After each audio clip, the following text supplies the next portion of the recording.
What's good, YouTubers and YouTubettes? This is JBsports back again with another one.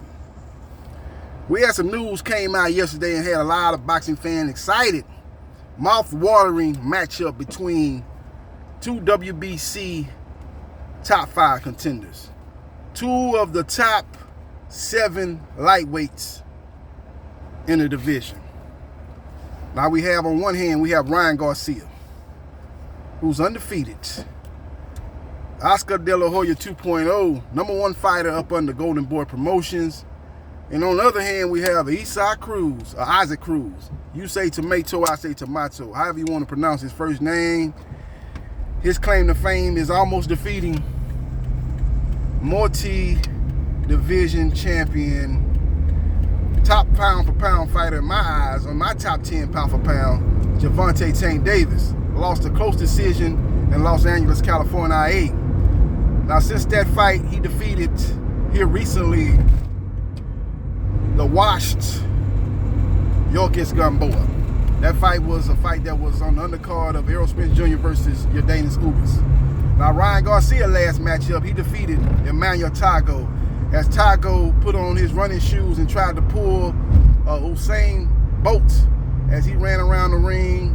As soon as he got a taste of Ryan Garcia's power, he was in survival mode. He got on his bicycle and pulled a Lance Armstrong and basically ran from round 2 to round 12. It was a damn shame, a disgraceful performance by Tago. Ryan Garcia could have closed the show if he knew how to cut the ring off and jab to the body, kind of to stifle Emmanuel Tago's movement. Sometimes you got to double up on the jab. And sometimes you got to not jab to the head, but jab to the body. When you got a guy that's constantly moving, ain't trying to sit down on none of his punches, basically in survival mode, you got to cut the ring out, jab to the body, and then you can start working your shots and work your power shots in, man. Ryan Garcia did not do that, and that enabled Emmanuel Tago to survive over 12 rounds. With all that being said, Ryan Garcia and Isaac Cruz have been going back and forth for the last several months. Both guys claim that the other one really don't want to fight. Ryan Garcia and his team tried to make the fight earlier, but now that the WBC has came and ordered a final eliminator between Ryan Garcia and Isaac Cruz, the winner of that fight will be in prime position to take on WBC lightweight champion Devin Haney. Now, Vasily Lomachenko is the #1 contender. He's basically in the mandatory position. Once Kambosos and Haney take care of their business, it could be one fight. Now, if Kambosos win, we would probably look for Kambosos to go straight into a Vasily Lomachenko fight. Now, if Devin Haney wins, Kambosos will have the option of exercising an immediate rematch for the fight to take place in the same location of Australia. That means that Devin Haney will have to beat Kambosos again. If he's able to do that, then that will set the stage for him and Vasily Lomachenko to fight on ESPN pay-per-view. So the bottom line is Devin Haney, or whoever holds that belt, that being Kambosos, if he's able to win that belt, will be tied up in the winner of this fight between this potential matchup between Ryan Garcia and Isaac Cruz. Probably wouldn't get a title shot until 2023. So we will see what happens, and we will see what transpires. But color me pessimistic. I don't believe this fight actually going to happen. I probably give it a 35% chance of happening due to the fact that Ryan Garcia fights on the Zone, is promoted by Golden Boy. Isaac Cruz fights on Showtime and is promoted by MP Promotion, who's affiliated with the PBC. So the fight's not big enough for those two platforms to come together and do a joint pay-per-view. So it's ultimately going to go to purse bid. Both parties have to June the 14th to come to agreement, or the fight go to purse bid. Now, let's say PBC wins the purse bid. Do you think Oscar De La Hoya is going to allow Ryan Garcia, his #1 star, to go fight on another platform? Now, Oscar De La Hoya is going to have to understand that he had a falling out with his last #1 star in Canelo Alvarez. You know, Canelo Alvarez didn't like how Golden Boy promotion was operating. You know, they had cut a side deal with DAZN that he didn't know nothing about, and basically promised DAZN that he would fight Triple G in a trilogy.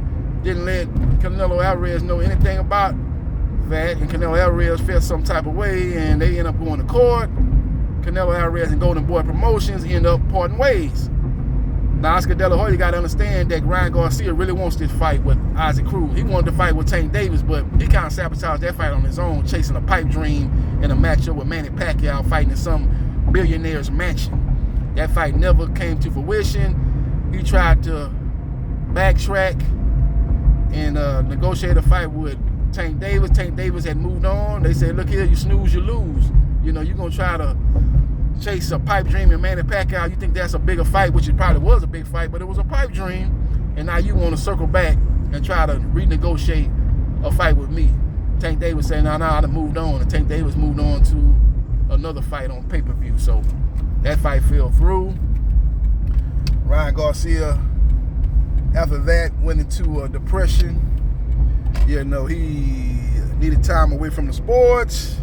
And now he's back after a dominating win over Manutago. Now, Issac Cruz, after a close loss to Tank Davis, was able to destroy a faded Yorkis Gamboa. Now, that sets the stage with the eliminator being ordered by the WBC for those two fighters to fight. Now, if the PBC does win the purse bid, look for this fight to be on Showtime pay-per-view. You got two exciting Mexican fighters fighting. They both have been going back and forth for the last several months. Both guys claim the other guy really don't want to fight. Issac Cruz basically called Ryan Garcia a social media superstar who does a lot of talking on social media, but when it comes to actually fighting in the ring, he does very little of that. Ryan Garcia said he called Issac Cruz's bluff. Issac Cruz was talking loud, talking big, but when it came down to actually making the fight happen, Issac Cruz hid behind his promoter, MP Promotions, talking about Ryan Garcia really ain't done nothing, Ryan Garcia really ain't all that in a bag of chips, this, that, and the third, really didn't want to fight. So we will see what happens, and we will see what transpires as I back this phone up to the thing. We will see what happens. Oh, this car here is tripping. We will see what happens, and we will see what transpires. But just call me a guy that don't believe this fight actually gonna happen, man. I just think it's just too many obstacles. The fight is not big enough. Now let's say DAZN wins the purse bid, because DAZN actually gonna put up the money. Golden Boy Promotion gonna put in the bid, but it's gonna be fronted money by DAZN. DAZN gonna front the money. And if they able to win the purse bid, will Al Haymon allow Isaac Cruz to go over there and fight on DAZN? Now I think there's a better chance that Al Haymon will allow his fighter to go fight on another platform than De La Hoya allowing his top fighter, #1 fighter. See, Isaac Cruz ain't PBC's #1 fighter. He's not even a top 5 fighter. He's a guy that they putting on undercard fights. He was in the main event with Tank Davis, and he put on a good performance. You would have thought off that performance he would have headlined his next fight, but that was not the case. That he was the undercard fighter on the Earl Spence Jr. versus Jordanis Ugas Showtime pay-per-view fight. With that being said, I think Al Haymon will be much more likely to allow Issac Cruz to go fight on DAZN than Oscar De La Hoya allowing Ryan Garcia to go fight on Showtime pay-per-view.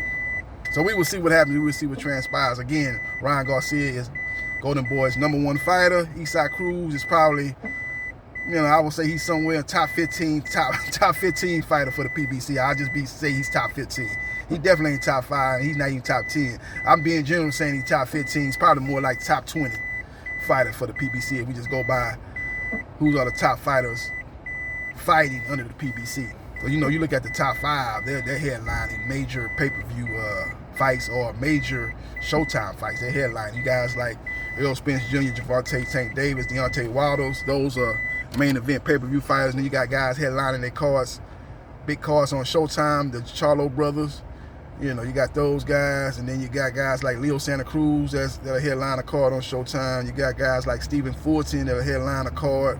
You know, you got David Benavidez. You know, you got guys like that before you get to Issac Cruz. So we will see what's happening. We will see what transpires. But if you guys really want this fight to happen, you need to hope that DAZN wins the purse bid. If they win the purse bid, then the chances increase. But if PBC wins the purse bid, you know, I don't see Oscar De La Hoya allowing that fight to happen on a Showtime pay-per-view. He just recently shut down Jaime McGill fighting on Showtime for his second world title against WBC middleweight champion Jamal Charlo. He didn't allow that to happen. You know, as we know, Jaime McGill was ordered to fight Sergey Derevchenko. Y'all don't remember that? That was about 2 or 3 years ago. That fight did not come to fruition due to the fact that Oscar De La Hoya didn't want that to happen. I think Jaime McGill was ordered to fight, what's that boy that's fighting on May 21st on Top Rank card on ESPN? Akmal Nalu. You know, he was ranked high. I believe he was ranked very high, very high. And I believe the WBC ordered Jaime McGill to fight him, and the winner would be in prime position to fight Jamal Charlo. That's before Jamal Charlo and Showtime and his team offered Jaime McGill to fight outright. They ordered that fight, and Jaime McGill turned it down. His team turned it down. So based on recent history and based on the fact that Ryan Garcia is the #1 fighter with Golden Boy and Isaac Cruz is a top 20 fighter with the PBC, and I'm being generous saying that, I believe that the chances are much lesser if the PBC wins the purse bid. So we will see what happens, and we will see what transpires. Let me know your thoughts on this particular matchup. If the fight does go down, I think it's going to be a barn burner. I think it's going to be a very good fight. The stylistic matchup is going to offer a very fan-friendly fight, as he has a guy that wants the pressure to come to him to set the left hook up in Ryan Garcia. You got a guy that's very short, might be able to get inside at easier than a taller fighter fighting Ryan Garcia. Guys be able to slip the jab, slip those power punches, get inside and work the body in Isaac Cruz. I just think it makes for a very stylistically great matchup. So we will see what happens, and we will see what transpires. We will actually see if the fight actually comes to fruition. Let me know your thoughts. Follow me on Twitter, JBsports3303. Like, share, and subscribe to JB Sports, the man, the myth, the legend, and I holla.